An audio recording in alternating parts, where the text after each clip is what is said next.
새 하늘과 새 땅, 곧 하나님의 나라에 대한 말씀입니다. 사단과의 전쟁과 최후의 심판이 끝난 후에 드디어 하나님의 나라를 소개합니다. 하나님의 나라는 우리의 신앙의 가장 절정이요 또 결론이라 할 수 있습니다. 물론 우리가 하나님을 사랑하고 또 예수 그리스도가 가신 그 길이 옳아서 그 길을 가지만, 그러나 궁극적으로는 영원한 하나님의 나라의 소망이 우리에게 있기에 우리가 이 길을 또 신앙인으로 그 믿음을 끝까지 지키는 것입니다. 그런데 정작 많은 그리스도인들이 그 하나님의 나라에 대한 그 소망을 분명히 갖지 못해요. 그저 좋은 곳,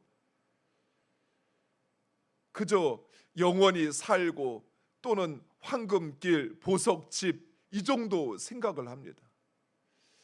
성경에서 우리에게 누누이 하나님의 나라를 이야기하는 것에 대하여 우리가 관심을 갖지 않고 또 그 하나님 나라를 소망하지 않는다는 것은 어쩌면 그에게는 진정 믿음이 없다는 이야기예요. 그저 자기 확신만 있는 거지.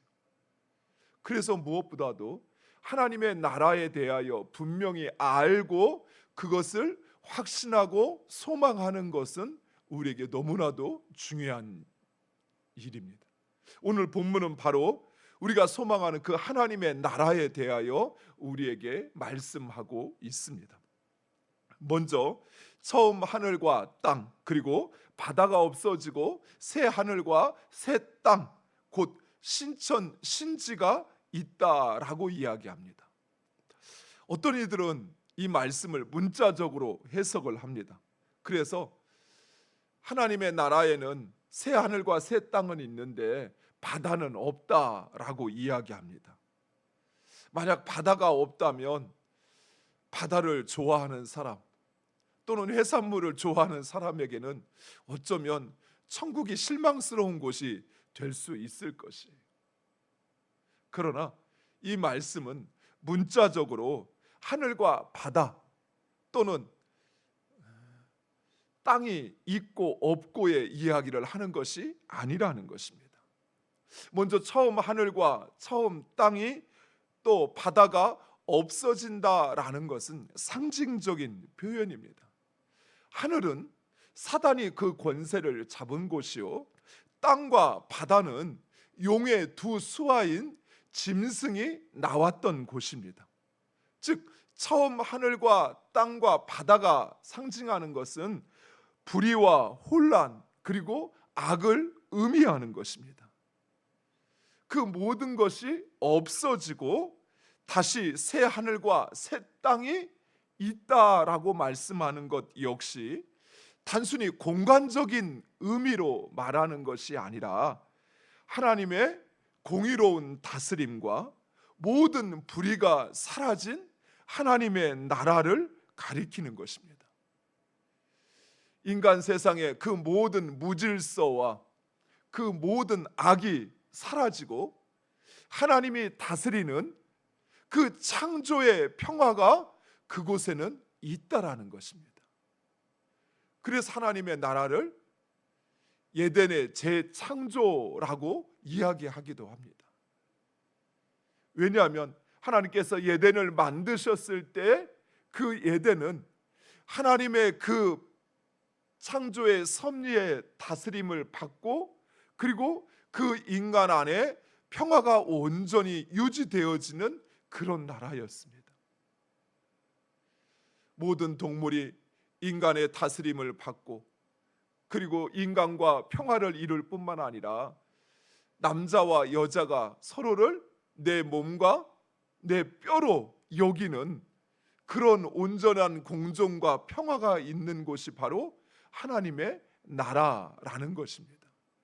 여기서 아담과 하와를 그저 부부의 관계로만 이해하면 하나님은 부부가 한 몸이 되라는 거구나 라고 생각할 수 있지만, 이 말씀은 단순히 부부의 관계를 말하는 것이 아니라 하나님이 창조하신 에덴에 존재하였던 인간은 아담과 여자 단 둘뿐이었습니다. 즉 하나님의 창조된 인간이 서로를 내 몸과 내 뼈로 여길 만큼 그렇게 온전히 하나가 되었다라는 것입니다. 이처럼 새 하늘과 새 땅, 그곳에 존재하는 모든 인간 역시 서로를 내 몸처럼 여기어서 그래서 온전한 공존과 평화가 있다라는 것입니다. 다음으로 거룩한 성 새 예루살렘이 하나님께로부터 하늘에서 내려오는데 그 준비한 것이 신부가 신랑을 위하여 단장한 것과 같더라라고 이야기합니다. 예루살렘은 하나님께서 이스라엘의 수도로 정하신 곳입니다. 그래서 하나님께서 그의 백성들과 함께 하심을 상징적으로 보여주는 곳이라 할 수 있죠. 그래서 예루살렘을 다윗성 시온성이라고도 합니다. 즉 새 예루살렘은 구원받은 하나님의 백성 곧 교회를 가리키는 것입니다. 여호와의 증인들이 주장하거나 또는 신천지에서 주장하는 것처럼 저 하늘에 있는 새 예루살렘이 이 땅에 내려와서 이곳이 새 예루살렘이 되는 것이 아니라 이 새 예루살렘이 상징하는 것은 가리키는 것은 바로 하나님의 백성들을 가리킵니다. 그 하나님의 백성들이 신랑이신 예수 그리스도 그분에게 걸맞는 예수 그리스도에 걸맞는 그런 신부로 준비되어진다라는 것입니다. 그리고 보좌에서 큰 음성이 나오는데 하나님의 장막이 사람들과 함께 있음에 하나님이 그들과 함께 계시리니 그들은 하나님의 백성이 되었다라고 이야기합니다. 하나님께서 아브라함에게 언약을 맺으실 때 또 시내산에서 이스라엘 백성들과 언약을 맺으실 때 하나님께서 하신 말씀이 바로 이것입니다. 내가 너희의 하나님이 되고 너희가 나의 백성이 될 것이다 라고 말씀하셨어요. 그 하나님의 말씀을 지켜 행하면 내가 너희의 하나님이 되고 너희는 내 백성이 되리라. 그런데 이제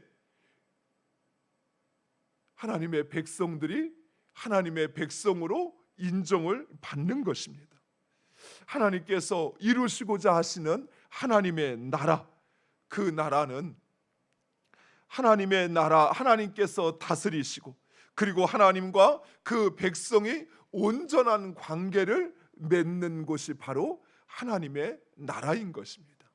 즉 하나님의 나라가 되는 것은 단순히 우리가 그냥 그곳에서 편히 먹고 쉬는 곳이 아니라 하나님의 다스림이 있고 그리고 그곳에 사는 모든 이들이 하나님과의 백성의 온전한 관계를 이룬다라는 것입니다. 그리고 하나님께서 친히 그들의 눈에서 눈물을 닦아주시고 사망이 없고 애통하는 것이나 곡하는 것이나 아픈 것이 다시 있지 않다라고 이야기합니다.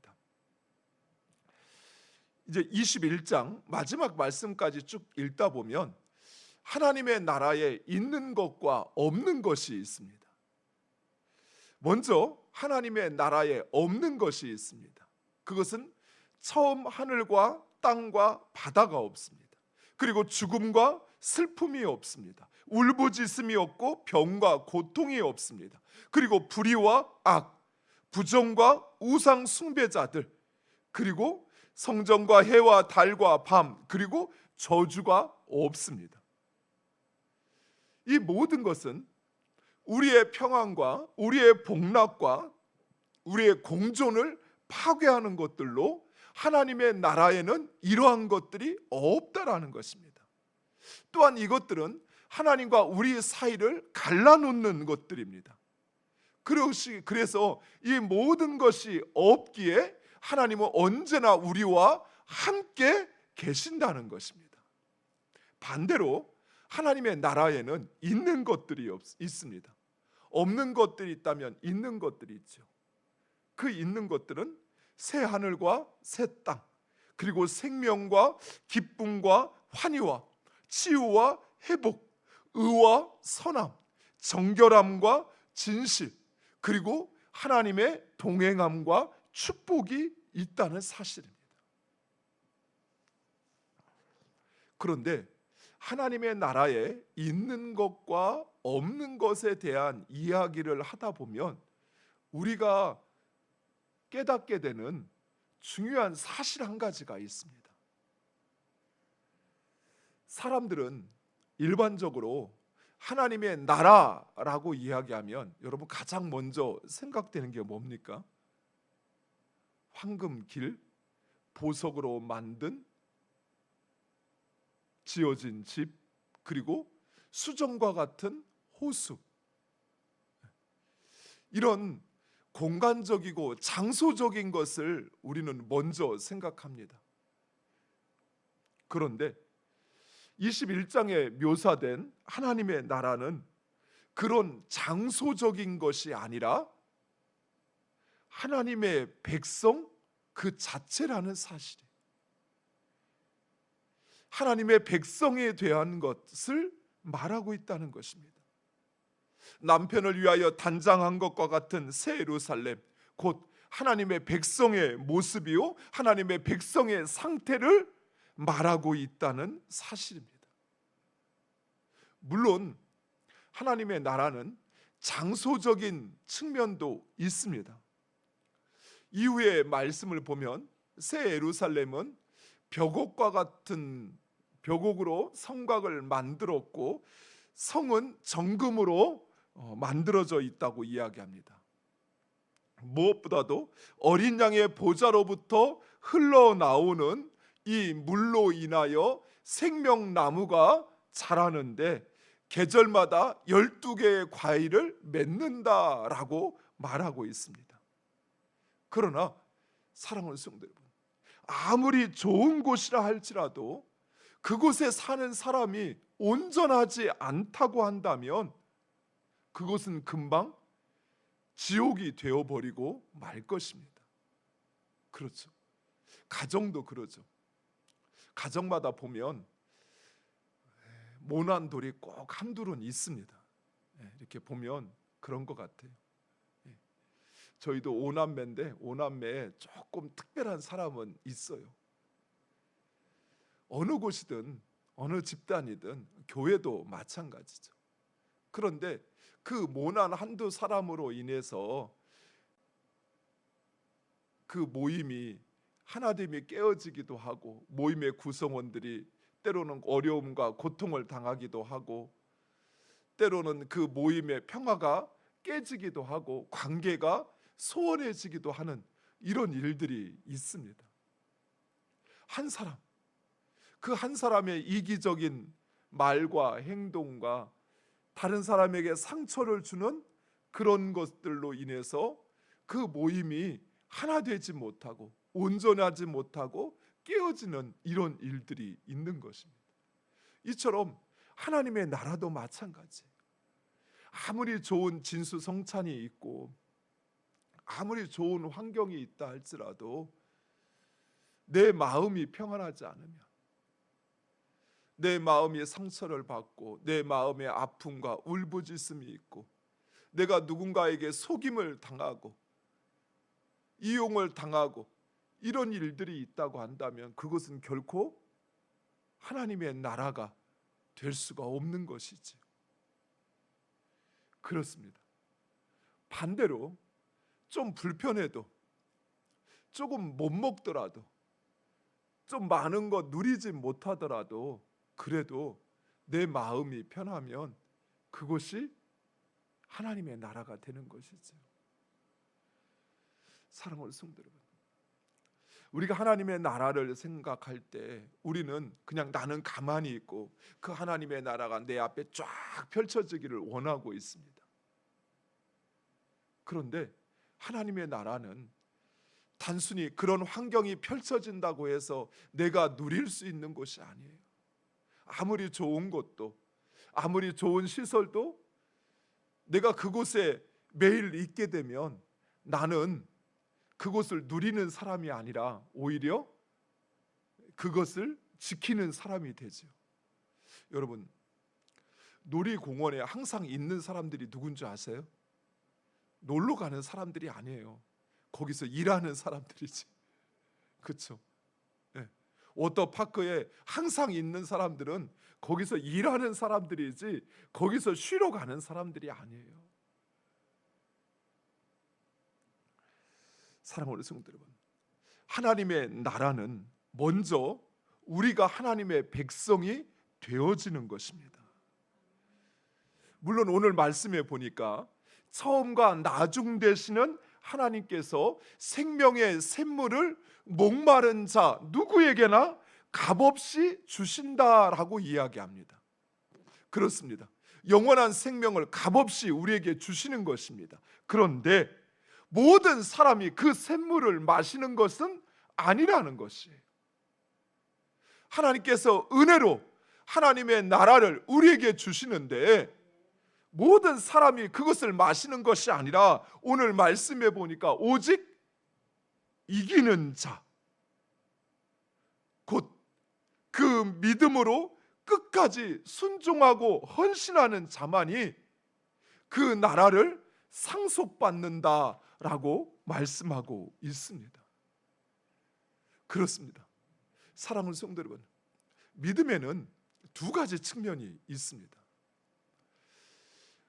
우리가 예수 그리스도로 말미암아 구원받았다라고 하는 이 사실, 이것을 우리로 믿게 하시는 것은 하나님께서 우리에게 하시는 것입니다.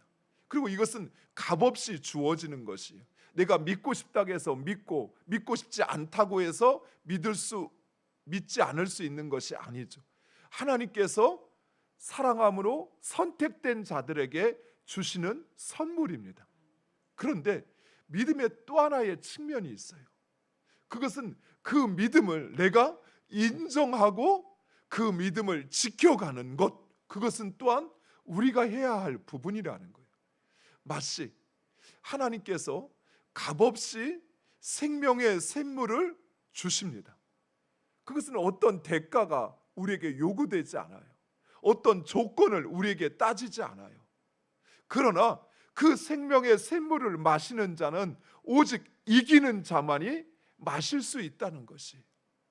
그래서 하나님은 오늘 우리가 읽은 마지막 말씀에 유황과 불못에 던져지는 둘째 사망에 이르는 자들을 소개하고 있습니다. 즉, 그 나라 백성이 되지 못하는 자들은 바로 이런 자들입니다. 먼저 두려워하는 자, 믿지 않는 자, 흉악한 자, 살인자, 음행하는 자, 점술과 우상 숭배자, 그리고 거짓말하는 자. 이들은 모두 사단의 미혹을 받아 음란의 포도주를 마신 자들입니다. 곧 악한 일에 동조하고 신앙을 포기하고 흉악과 살인과 음행과 점술과 우상 숭배에 참여한 자들이요, 거짓 신앙으로 자신과 타인을 속인 자들이라는 것이에요. 하나님께서 하나님의 나라를 말씀하시면서 왜 이 목록을 말씀하실까요? 그것은 바로 우리에게 선택하라는 것입니다. 정결한 신부가 되어 새 예루살렘으로 하나님의 나라의 영광에 참여할 것인지, 아니면 유황과 불못에 던져져 둘째 사망에 이를 것인지 선택하라는 것이. 사랑하는 성도 여러분, 하나님께서 우리를 위하여 구원의 길을 열어놓으셨습니다. 그 길은 우리가 어떤 대가를 치른다고 해서 갈 수 있는 길이 아니에요.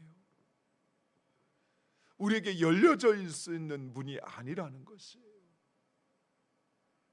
그런데 값없이, 아무런 대가 없이 우리에게 그 길을 열어주셨습니다.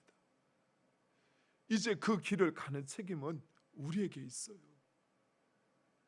우리가 믿음을 지키면서 사단의 미혹으로부터 우리의 그 믿음을 지키고 하나님의 말씀에 순종하면서 주를 위하여 헌신하며 그 길을 뚜벅뚜벅 걸어가는 것은 이제 우리가 해야 할 부분이라는 것이, 구원을 얻기 위한 것이 아니라 이미 구원은 얻었다니까요.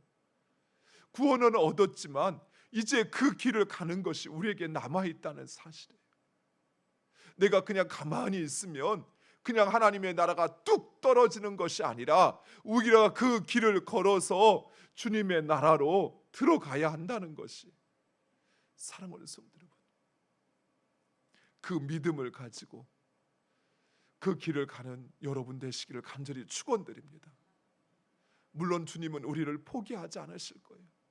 때로는 그 길을 가다가 그만 지쳐서 그 자리에 주저앉을 수도 있어요. 그러면 주의 성령이 우리를 일으켜서 다시 하나님의 나라를 보게 하시며 그 길로 일어나 가게 하실 것입니다. 그러나 사랑하는 성도 여러분, 우리 역시 우리의 마음으로부터 또 우리의 의지를 그 하나님의 뜻에 복종시킬 때 그 생명의 샘물을 마시고 영원한 하나님의 나라의 삶을 살게 됨을 믿으시기 바랍니다. 사랑하는 성도 여러분, 하나님의 나라, 그 나라를 분명히 확신하시기 바랍니다. 그리고 그 나라를 소망함으로 오늘도 믿음의 길, 사단의 미혹으로부터 우리의 신앙을 지키는 이 길 가는 여러분 되시기를 간절히 축원드립니다. 기도하겠습니다.